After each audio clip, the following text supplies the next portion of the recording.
So we need to verify that t equals 200 minus ce to the negative 0.025t is a solution to the differential equation dt dt equals 0.025 200 minus t.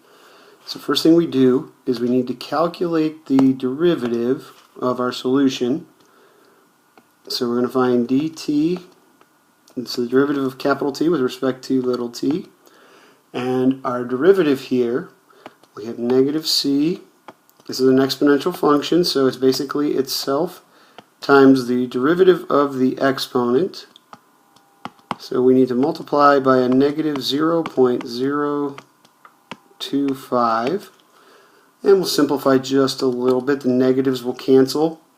And we get 0.025 c e to the negative 0.025 t.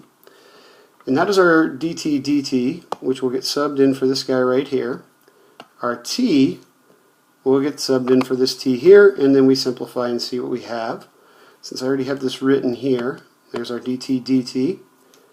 And then we'll bring this guy down.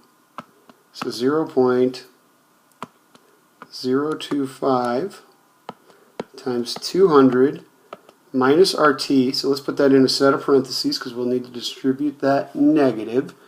So 200 minus C e raised to the negative 0.025 t. Let's get that on our screen a little bit better. Sorry about that.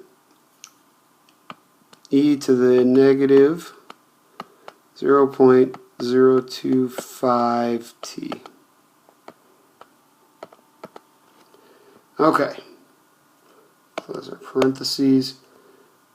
So let's do some simplifying on this left-hand side. First thing we're going to do is distribute that negative. So that gives us 0.025 times 200 minus 200. So there's already a nice cancel for us, plus CE to the negative 0.025 t. You can already probably see this working out. The 200s are going to cancel. And now we have, over here on the right hand side, 0.025 times CE to the negative 0.025 t. And our solution has been verified.